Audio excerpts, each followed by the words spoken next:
Hello friends, I am Roshni. Welcome to Tapti coaching classes. तो आज मैं आपको बताने वाली नीलपोटेंट ग्रुप के ऊपर बेस्ड जितनी क्लास ऑफ नीलपोटेंसी है, नीलपोटेंट है, ये सब कुछ मैं आपको बताने वाली हूँ। तो पहले आपको अपर सेंट्रल सीरीज जानना होगा नीलपोटेंट के लिए, उसके बाद नीलपोटेंट और फिर क्लास ऑफ नीलपोटेंसी। देखिए, नीलपोटेंट ग्रुप और नीलपोटेंट दोनों क्या है, डिफरेंट है। तो पहले हम नीलपोटेंट को देख लेते हैं, फिर मैं इसी के बेस्ड आपको बता दूंगी कि नीलपोटेंट ग्रुप को कैसे डिफाइन करते हैं। क्योंकि अब जब हमने इसके पहले हमने देखे प्रीवियस ईयर के पेपर्स, तो वहां पर हमें ज्यादातर नीलपोटेंट के मिले हैं, तो हम वो देखने वाले हैं। तो आज मैं आपको बताने वाले हूँ। और यदि आप चैनल फर्स्ट टाइम विजिट कर रहे हो तो चैनल को सब्सक्राइब कर लीजिए और साथ ही साथ वीडियो को लाइक करना बिल्कुल भी ना भूलें। तो चलिए स्टार्ट करते हैं। और पहले यहाँ पे हमें दी गई है अपर सेंट्रल सीरीज, क्योंकि नीलपोटेंट को पढ़ने से पहले आपको अपर सेंट्रल सीरीज क्लियर करना है। तो मैं आपको बताती हूँ अपर सेंट्रल सीरीज होती क्या है। तो फर्स्ट जो अपर सेंट्रल सीरीज है वो बेस्ड होती है ग्रुप पर। तो जैसा कि आपको ग्रुप की डेफिनेशन क्लियर ही होंगी, ग्रुप क्या होता है। तो ग्रुप वो होता है जो चार कंडीशन को फॉलो करता है। तो यहाँ पे यदि आपको ग्रुप बताना है तो आपको चारों कंडीशंस को फॉलो ऑन करना होगा। तो चारों कंडीशन आपको ग्रुप, नॉर्मल, सब ग्रुप यदि पढ़ना है तो ये मैंने पिछले वीडियोस में पढ़ा चुकी हूँ, तो मैं आपको लिंक को प्रोवाइड कर दूंगी, तो आप वहां से देख सकते हैं। तो अब बात करती हूँ मैं अपर सेंट्रल सीरीज। तो यहाँ पे यदि पहले सबसे पहले आपको मानना होगा let G be a group. G को आप क्या कहेंगे, एक ग्रुप कहेंगे। एंड अब जी यदि ग्रुप है तो यहाँ पर क्या होगा, जेड जीरो ऑफ जी। यहाँ पर जी आपको सब दूर ग्रुप लेना है, सभी जगह पे जी आपका ग्रुप होगा। तो आपको एलिमेंट बताना है जेड जीरो जी, जेड वन जी और जेड टू जी। ये सीरीज चलते जाएंगी आपकी, जेड एन तक आप इसको सपोज कर सकते हैं। तो ये आपकी जेड टू जी हो जाएगी। आर मतलब ये जितने हमने सपोज किए कैसे होंगे, ये सभी क्या कहलाएंगे, जी के लिए सेंटर ऑफ जी कहलाएंगे और सब ग्रुप ऑफ जी। ये जी के सेंटर और सब ग्रुप दोनों कहलाएंगे। तो यहां से आप कह सकते हैं कि जी कैसा है, सेंटर और सब ग्रुप है सभी के लिए। तो Z zero, Z one, Z two, Z N, ये सारे क्या हो जाएंगे, ये सारे सब ग्रुप हो जाएंगे जी के। क्या हो गई ये हमारे लिए अपर सेंट्रल सीरीज के लिए एक बन के आपने देखा होगा, जेड जीरो बन रहा है, जेड वन बन रहा है। अब क्या क्या बन रहा है आपके, Z zero, Z one, Z two बन रहा है। तो ये क्या बनते जा रही है, आपकी एक सीरीज बनते जा रही है। तो इसको आप एक नाम दे सकते हो, क्योंकि यहाँ पे जी सभी ग्रुप में, तो आपको यहाँ पे सभी में जी लिख दोगे आप। तो क्या बन जाएंगे, एक सीरीज बन गई है। तो ये एक सीरीज बन रही है, इसी कारण ये अपर सेंट्रल सीरीज है। मतलब यहाँ पे ई का मान कितना होता है, क्योंकि ई हमारे लिए आइडेंटिटी एलिमेंट है, तो इसका मान हम एक रखते हैं। तो आपका मान आ जाएगा ई बराबर इसे जेड जीरो जी किसका सबसेट हो जाएगा, जेड वन जी का। ऐसे जो सीरीज बनते जाएगी तो जेड वन और ये जेड टू सब एक दूसरे के कैसे होंगे, सबसेट होंगे, क्योंकि ग्रुप जी से बिलोंग है। तो यहाँ पे आप जी लिख देंगे, तो ये आपकी कंडीशन क्लियर हो जाएगी। तो यही करते करते आपने कहाँ तक सीरीज ले गई, आपने ले गई जेड एन ऑफ जी तक, सीरीज को एक्सपेंड कर दिया। तो इसी को क्या कहेंगे आप, इस कॉल्ड अपर सेंट्रल सीरीज। तो आप इसको अपर सेंट्रल सीरीज कहेंगे। तो यहाँ से आप कर सकते हैं, पूरी क्लियर हो जाएगी आपकी अपर सेंट्रल सीरीज की डेफिनेशन। अब आई होप आपकी अपर सेंट्रल सीरीज डेफिनेशन कुछ नहीं, आपको सिर्फ इतना याद रखना है कि यदि आप ग्रुप की चारी कंडीशन को फॉलो कर रहे हो तो आपको एक सीरीज बनाना है आपका। यदि मैंने यहाँ पर एक ग्रुप ले लिया जी को, यदि मैं ग्रुप सपोज कर रही हूँ, ये एक ग्रुप है, हमने सपोज करा एक समूह है, और इस समूह में क्या क्या है, इस समूह में हमने इसका सेंट्रल पॉइंट ले लिया, Z, Z zero, Z one, ये सारे कैसे, इसके बहुत सारे सेंटर पॉइंट्स है। तो जो बनेंगे Z zero, Z one, Z two, ये सारी कंडीशंस क्या है, ग्रुप के अकॉर्डिंग हम इसको जेड जीरो, जेड वन नहीं लिख सकते। हम इसको सीरीज में सपोज करेंगे जेड जीरो जी, जेड वन जी और जेड टू जी। तो ये आप इसको सपोज करोगे, एक्सपेंड करोगे, लेकिन आप इसको सीरीज के अकॉर्डिंग आपको लिखना है तो कैसे लिखोगे, आप इसको लिखोगे जेड जीरो जी सबसेट है जेड वन जी का, उसी प्रकार जेड टू जी एक दूसरे के कैसे सबसेट। अब ये वैल्यू कहाँ तक हो सकती है, तो आप लिखेंगे जेड एन ऑफ जी तक ऐसी वैल्यू हो सकती है। तो ये पूरा आपका क्लियर हो जाएगा। तो अपर सेंट्रल सीरीज यहाँ से क्लियर हो जाएगी आपको। अब जो नेक्स्ट है वो है नीलपोटेंट। तो ये पहले मैंने बताया था आपको कि नीलपोटेंट बेस्ड है पूरा का पूरा अपर सेंट्रल सीरीज पे, तो वही आपको यहाँ पे लिखना है। तो नीलपोटेंट के लिए सबसे पहले आपको वही कंडीशन ग्रुप की क्लियर होना चाहिए। तो a group G is said to be nilpotent. एक ग्रुप जी को आप क्या कहोगे, नीलपोटेंट कहोगे। A group G said to be nilpotent if यदि क्या हो, इट्स अपर सेंट्रल सीरीज, जो कि हमने अभी पढ़ी, अपर सेंट्रल सीरीज कैसी होना चाहिए, असेंड्स होना चाहिए जी की ओर, असेंड्स टू जी। तो जी की ओर यदि असेंड्स हुई तो कैसे होना चाहिए, in a finite number of step. तो ये फाइनाइट नंबर ऑफ स्टेप से होंगी तो वो नीलपोटेंट कहलाएगा। मतलब फाइनाइट, जैसा कि मैंने आपको बताया अभी हमने इसके पहले क्या देखी, पूरी सीरीज देखी, तो ये Zn तक जा रही थी हमारी सीरीज, तो ये n क्या है हमारे लिए, फाइनाइट है। यदि यहाँ पर n हमारे लिए फाइनाइट है, इसका मतलब ये कैसा है, ये निलपोटेंट की कंडीशन को फॉलो कर रहा है। लेकिन यदि मैं यहाँ पे कंडीशन ही नहीं बताऊं कि कहाँ तक जा रहा है एलिमेंट, मुझे पता ही नहीं है कहाँ तक जा रहा है, Z1 ले लिया मैंने, Z0 ले लिया, Z2 ले लिया, पता ही नहीं मुझे कहाँ तक जा रहा है, तो फाइनाइट है ही नहीं, तो ये कंडीशन फॉलो नहीं करेगा तब। लेकिन यहाँ पे फाइनाइट नंबर ऑफ स्टेप्स है, तो हमें पता है, इसलिए हो जाएगा कंडीशन। तो दैट इज आप लिख देंगे ई की वैल्यू कितनी हो जाएंगे, Z0 जी सबसेट है Z1 का, Z1 सबसेट है Z2 का, और Z2 सबसेट है Zn का। इस प्रकार आप लिख दोगे तो Zn ऑफ जी क्या हो जाएगा, किसके इक्वल हो जाएगा, Zn ऑफ जी इक्वल हो जाएगा जी के। तो पूरी कंडीशन यहाँ क्लियर हो जाएगी। इसकी एक और डेफिनेशन मैं आपको बताती हूँ, यदि आपको अभी भी क्लियर नहीं हुआ है तो कोई बात नहीं। A group G is said to be nilpotent, एक ग्रुप जी को हम क्या कहेंगे, नीलपोटेंट कहेंगे इफ, यदि क्या हो, अब हमने एन तक तो सीरीज पहुंचा दी, Zn तक पहुंचा दी, लेकिन जो Zn ऑफ जी है उसको हम क्या कहेंगे, उसको एक एलिमेंट में हमें बांधना है, मतलब जीरो से लेकर, जो यहाँ जीरो से लेकर एन तक जा रही है, इसको हम एम नाम दे देंगे, मतलब एम की वैल्यू क्या होगी, 1 से लेकर एन तक, या जीरो से लेकर एन तक। तो Zm ऑफ जी क्या हो गया, आप किसके बराबर कर दोगे, ग्रुप जी के। तो यहाँ से ये सभी इंटीजर m के लिए यहाँ पॉजिटिव वैल्यू आपको रखना है, मतलब m के मान आप क्या क्या रख सकते हो, m के मान आप जीरो से लेकर, सारे पॉजिटिव होंगे, तो जीरो से लेकर आप रख सकते हो n तक, तो ये m की वैल्यू हो गई। तो यहाँ पे मैंने m रख दिया, मतलब Zm, यहाँ पर आप रख दोगे, जैसे कि मैंने m की लगा 0, फिर रखा 1, फिर रखा 2, तो ऐसे आप रख सकते हो। तो ये हो गया आपका पूरा नीलपोटेंट का क्लियर। अब जो क्लास ऑफ नीलपोटेंसी, ये भी आपको इस पे एक ऑब्जेक्टिव आ सकता है। तो जो क्लास ऑफ नीलपोटेंसी होती है Zm ऑफ जी के बराबर, जो Zm ऑफ जी है वो जी के बराबर, इसको ही कहते हैं। तो क्लास ऑफ नीलपोटेंसी हो जाएगी द स्मॉलेस्ट एलिमेंट m, सबसे छोटा स्मॉलेस्ट एलिमेंट m होगा इसका, वो कैसा होगा, सच दैट होगा Zm ऑफ जी किसके इक्वल होगा, जी के, is called of nilpotency, is called class of nilpotency, इसको आप क्लास ऑफ नीलपोटेंसी कहेंगे।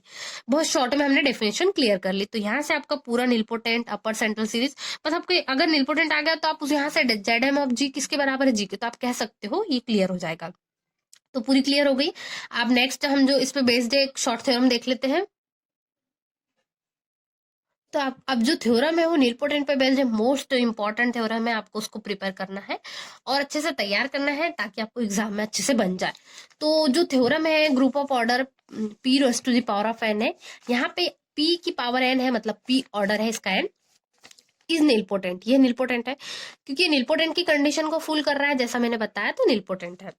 एंड अब यहाँ से एवरी फाइनाइट पी ग्रुप, जो यहाँ पर पी ग्रुप हम बता रहे हैं, वो कैसा होना चाहिए, नीलपोटेंट होना चाहिए, इज नीलपोटेंट, तभी कंडीशन होगी। तो थ्योरम से आपको इतना समझ आना चाहिए कि दिया क्या है और प्रूफ क्या करना है। एक ग्रुप हमें ऑर्डर दिया है, पी की पावर एन, ऑर्डर में उसका एन है, पी ऑर्डर ऑफ एन है, वहां पर हमें बताना है, उसके लिए ऑर्डर है। तो जहां पे पी एक प्राइम नंबर है और बाकी कैसे हमारे लिए ग्रुप के लिए नीलपोटेंट है, तो आप कंडीशन लिख दोगे, let G be a group of order P raise to the power of N, ये लिख दिया। यहां से आप क्या बता दोगे, पी कैसा यहाँ प्राइम है, तो मॉड ऑफ जी क्या हो जाएगा, यहाँ पे हम पी के पावर एन लिख देंगे। अब हमें क्या प्रूव करना है कि जी कैसा है, नीलपोटेंट है, क्योंकि ग्रुप के लिए हमें नीलपोटेंट बताना है, तो प्री ग्रुप यानी कि जी यदि नीलपोटेंट है तो कंडीशन प्रूव है। तो आप लिख दोगे टू प्रूव दैट। अब इस थ्योरम को हम सॉल्व करेंगे इंडक्शन मेथड द्वारा, मैथमेटिकल इंडक्शन से। तो आप लिखोगे we prove this theorem by method of mathematical induction, तो यहाँ पे आप थ्योरम लगा दोगे। फिर इसका जो फर्स्ट पार्ट होगा वो कैसे होगा, क्योंकि अब मैथमेटिकल इंडक्शन है तो आपको वैल्यू कैसे रखना पड़ता है, इक्वल में रखना पड़ता है, मतलब पहले आप 1 रखोगे, फिर अगेन आप उसकी वैल्यू को बढ़ाते जाओगे, इंक्रीज करते जाओगे। तो यदि आपने जी की वैल्यू ई रखी यानी कि 1, जैसा कि मैंने बताया आइडेंटी एलिमेंट है ई, तो यहाँ पे 1 हो जाएगी, तो ऑर्डर ऑफ जी क्या हो जाएगा, 1 के इक्वल हो जाएगा। तो मॉड जी किसके इक्वल रख दोगे आप, पी के, यानी कि 1 हो जाएगा। अभी कैसे होगा, क्योंकि हमने जो ई की वैल्यू है, यहाँ पे मॉड जी हमारा ऑर्डर ऑफ पी की पावर एन है, तो यहाँ पे ऑर्डर ऑफ पी की पावर एन है, तो यहाँ पर मैंने यदि एन की जगह पे 1 रखा, इसको मैं आपको करके बताती हूँ, यदि मॉड ऑफ जी क्या है, पी की पावर एन है, तो यहाँ पर यदि मैंने एन इज इक्वल टू 1 रखा, क्योंकि मैथमेटिकल इंडक्शन से, तो मॉड ऑफ जी मुझे क्या मिल जाएगा, पी की पावर 1, या आप सिर्फ उसको पी बोल सकते हैं, तो पी हो गया ये। जनरली आप इसको पी शो कर दोगे, तो यहाँ से आपको वही मिल गया, mod of G equal P यानी कि 1, तो दोनों कंडीशन हो गई। तो जी कैसा हो गया, नीलपोटेंट ट्रूली, मतलब तुच्छ वैल्यू मिल गई, बहुत शॉर्ट वैल्यू। तो ये जो डेफिनेशन है हमने आइडेंटिटी एलिमेंट के अनुसार है जी के लिए, तो यहाँ पे ई बिलोंग करता है जी में फॉर एवरी, तो इसको लिख सकते हैं इंटू ई लिखे या इंटू, यानी कि 1 × 1 लिखे तो भी वही बात है, या दोनों को आगे पीछे लेके तो भी 1 ही आना है। तो अब यदि जी इक्वल हमने ई के ले लिया, अब यदि जी इज नॉट इक्वल टू ई है, तब क्या कंडीशन होगी, तो क्योंकि जी हमें क्या दिया है, एक ग्रुप दिया है, ऑर्डर जिसका क्या है, P raise to the power of N है, यहाँ पे पी कैसा है, ऑर्डर ये प्राइम है, और एन क्या है, ग्रेटर देन 0 है, देन तब आप कंडीशन क्या लिखोगे यहाँ पर कि जी हैज ट्रिवल। तो जी कैसा है, अभी हमने देखा इसके पहले हमें ट्रिवल मिला, लेकिन अब हम यहाँ पे कर रहे हैं तो जी हैज नॉन ट्रिवल हो जाएगा। तो इसका सेंटर जेड ऑफ जी जो हो जाएगा वो कैसा हो जाएगा, नॉन ट्रिवल सेंटर Z1 जी के विथ ऑर्डर। अब ऑर्डर क्या रहेगा, पी के की पावर K1 ले लिया हमने, अभी तक एन लिया था, पी K1 लेंगे, इसको हम ऐसा कहेंगे। अब यहाँ पे नेक्स्ट हम करेंगे, अब आप यहां से क्या करोगे, जो हमने सीरीज बनाई है G/Z1G और G/Z1G, ये दोनों कैसे इक्वल है, बट यहाँ पे हमने क्या ले लिया, दोनों का जो होल मॉड है वो ले लिया, फिर यहाँ पे मैंने मॉड को सेपरेट कर दिया, तो मॉड जी हो गए। लेकिन यहाँ के की वैल्यू कितनी हो जाएगी, 1 और n के बीच में हो जाएगी, 1 से लेकर n के। इस पूरे को अभी जी के ग्रुप के लिए तो मैं इसको लिख सकती हूँ, Z1G कैसा है, यहाँ पर लेस देना है मॉड जी से। ये सब कुछ हो रहा है बाय लैग्रांज थ्योरम, आप लिख दोगे शॉर्ट में बाय लैग्रांज थ्योरम, तो आपका यहाँ वो स्टेटमेंट क्लियर हो जाएगा। फिर नेक्स्ट में आप क्या करोगे, जो हमने मॉड सेपरेटली लिया है वहां से आप इंक्लूड करोगे इस पॉइंट को कि जो Z1 है वो सेपरेटली तो हो रहा है बट किस ऑर्डर में, तो ये आप स्टेप अगेन लिखोगे, तो यहाँ पे आपको मिलेगा और मॉड ऑफ जी जो है वो पी की पावर n यानी ऑर्डर में मिलेगा। तो यहाँ पे हमने वैल्यू रख दी, तो आप किस किस की वैल्यू रख दोगे, मॉड जी की, यहाँ पर जो मॉड जी है उसकी वैल्यू रखी पी की पावर n। फिर नेक्स्ट में आपने Z1G के लिए हम क्या रख देंगे, पी की पावर K1, क्योंकि हमने क्या करा है, K1 को सपोज करा है ये ऑर्डर में Z1G के लिए, ये हमने पहले लिख चुके हैं। यहाँ पे आपने देखा होगा सेंटर जो हमने लिखा है यहाँ पर इस ऑर्डर में पी की पावर K1, तो यहाँ पे Z1G के लिए हमने सेंटर लिया, तो Z1G के लिए आप क्या लिख दोगे, यहाँ Z1G के लिए आपको लिखना पड़ेगा पी की पावर K1, तो पी की पावर K1 हो गया। अब इसका पावर को ऊपर ले जाओगे तो n-K1, मतलब n-K1 आपको मिल रहा है, कोई वैल्यू है तो मैंने n-K1 को r मान दिया। सिंस अब हम जानते हैं कि G/Z1G कैसा है, ऑर्डर है पी की पावर r जो होंगे लेस देन होगा पी की पावर n के, और एंड ऑर्डर ऑफ, जो हमारा ऑर्डर ऑफ किसका है, G/Z1G इज, अब एक के बाद एक आपको इंक्रीज करना है। अभी जो नेक्स्ट है G/Z1G है, इसके लिए Z2G/Z1, मतलब Z2/Z1। अब नेक्स्ट में आप बढ़ोगे तो यहाँ पे एक इंक्रीजिंग वैल्यू लेना है आपको, यानी कि यहाँ 1 है तो आपने यहाँ 2 लिया, तो नेक्स्ट में यहाँ 2 रहेगा आपके लिए, तो यहाँ पे 3 रहेगा, मतलब Z3 आप यहाँ पे इस प्रकार लिख दोगे Z3G/Z2G। तो ये आपकी नेक्स्ट स्टेप, मतलब ये आप इंक्रीज करते जाओगे तो ये आपका बनते जाएगा। तो वही कंडीशन हम यहाँ लिखेंगे कि G/Z1G इज इक्वल किसके हो जाएगा, Z2G/Z1G के। तो यहाँ से आप बाय यूजिंग फॉर्मूला, ये आप यूज भी कर सकते हो फॉर्मूला, यदि आपको यूज करना है या इंक्रीज नहीं आ रहा है आपको तो एंड सेंटर ऑफ जी के लिए फॉर्मूला है कि जेड, इससे कम आपको नीचे लेना है, जैसा मैंने बताया Z2 है तो Z1, Z3 है Z2, Z4 है तो Z3, ऊपर एक इंक्रीज रहेगा, तो यही वहां वैल्यू आपको लग रही है कि Zn तो रहेगा, उससे एक माइनस में Zn-1G रहेगा, ये भी Z रहेगा बट G/Zn-1G रहेगा। ये दोनों कंडीशन में आपको याद रखना है, ये फॉर्मूला आप लिख लीजिए, बहुत इंपॉर्टेंट है।